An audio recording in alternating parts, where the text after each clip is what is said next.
Hey, what's going on, everybody? So, yesterday I was driving my truck, and it was a gorgeous day. And as I was driving over this bridge over the water, I could see the ocean, the boats, and there's a harbor. There was this guy next to me, and he had like a Hawaii shirt on, and it was totally open, and he had like short shorts on, and he was riding his bike, and he was going over this sort of like bridge that I was going over as well.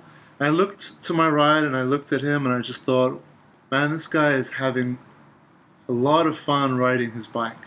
And as I thought that thought, he started going downhill and his shirt was wide open. He had a backwards cap on and he just let go of the handlebars and he opened his arms out, Jesus style, as he went down the hill. And with the wind blowing in his face, and I thought, wow, that's just perfect. As he did that, his cap flew off, and I could see in my rearview mirror that he was just like, oh shit, and held onto his handlebars. And it got me thinking, this topic that I think a lot of us, we sometimes don't know exactly how to be, or like what balance to have, how loving to be, how open-hearted to be, how free-spirited should we be, how much should we let go, you know now, of course I can't tell you how much you should go out into the world with an open heart. Everyone is unique, and that's what makes this world amazing. There are some people who open their hearts extremely. I know people like that in my life. My mother is an excellent example. She is extremely open-hearted, extremely loving. Um, and then there are people on the other end of the spectrum who are more fearful. They operate more out of fear. They don't trust. They're more closed. Um, and they don't open themselves up. They're more, protective, and like I said, that comes from fear, right? So on the one hand, we have love. I always talk about the baby, or the little infant who walks up to the fire, and it's just pure love, and it's like, wow, this is beautiful, you know. And then you have fear, which is once the baby touches the fire, gets burned, the mind records that, and then next time the baby is, thinking more and has fear more and is more, protective. Now, as you guys know, for those of you who have followed my videos for a while now, you know that I believe in balance. I don't believe fear is a bad thing, as a lot of spiritualists, or however you want to call them, you know, evolved thinkers. A lot of evolved thinkers believe that, fear is bad, the mind is bad, thinking is bad. And I don't believe that. I believe balance is important, and that fear exists, thinking exists, for a reason. It's there to protect us. It's there to help us in survival. But going back to the guy who was free flowing down and opening his arms wide, and then all of a sudden having a moment of, oh shit, um, should he not do that anymore? Is he, like the baby who touches the flame, going to learn and like, oh, you know what, I'm not going to do that anymore?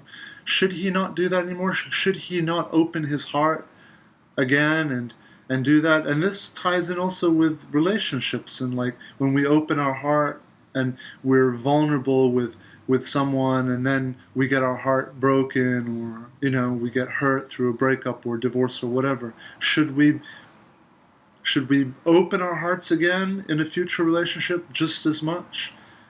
Absolutely, I believe. Yes, absolutely. And yes, he should do that again and again and again.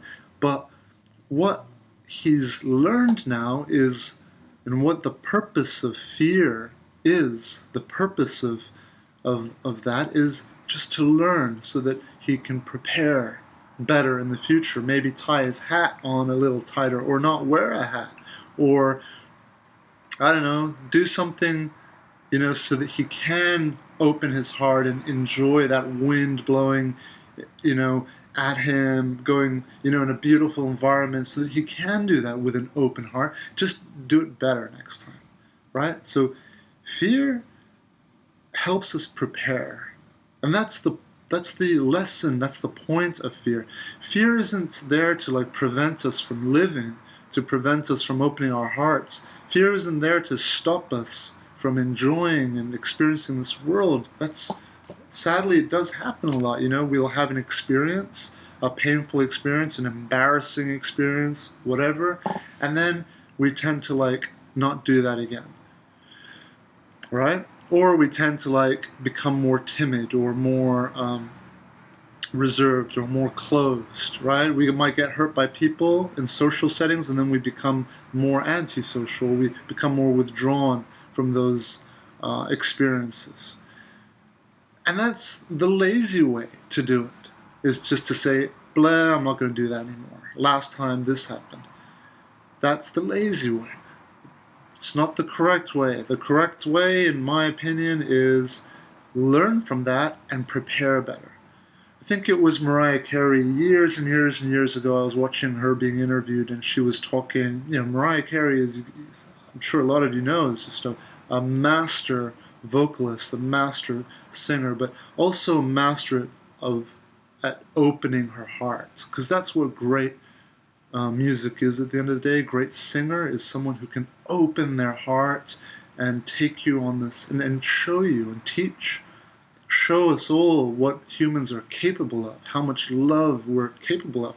But in this interview, she said something that stuck with me throughout my life, which is, she said, train, practice, train, every day, practice, and then when you perform live, just free fall. Just let it all go.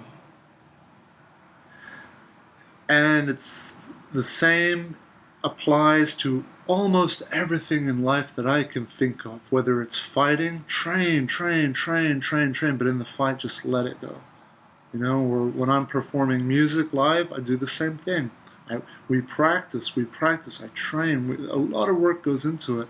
But then the day of the concert, the day of the gig, it's about letting go. It's about opening your heart. It's about opening yourself up, because that's how you'll allow the most power to come out of you, and for you to experience the most unfiltered power. And it's just an incredible feeling. And we're here to enjoy our lives and to grow. And so the lesson that I would hope that writer would learn is that, to continue to be as open-hearted as he was, yesterday when I saw him, but to just prepare better, right? Because it's safer. You don't want to like his hat to fly off, and then he's going to try and grab it and then fall over and then hurt himself. So fear is just there to protect you, to keep you alive, to keep you safe, so that you can do things better. You can live more open-heartedly, but in a better way, right? More clever way. A lot of people who go through difficult breakups or relationships wind up, closing themselves off and deciding, I'm never going to open myself up that way again, right? Which I believe is just, it's not necessary. There's no need for that. In fact, after your breakup, a difficult, painful breakup, or an end to anything, any relationship, it's an opportunity for you to love even more so than before, for the exact reason I described before, which is now you're going to be smarter. You're going to be better prepared. So all that's required is great preparation. Preparation is super important. About a year and a half ago, I had my house painted, and I came in day 2 of when the painters were doing all their work, and I thought that they would have started painting already. I came in, and by about day 2, day 3, they hadn't started yet, but they had pretty much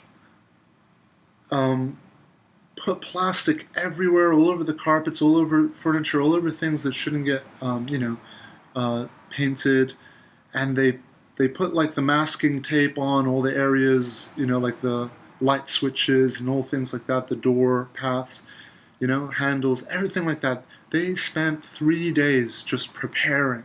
And then I asked the guy, I messaged him. I said, "Wow, you guys have really like done an amazing job on preparing everything."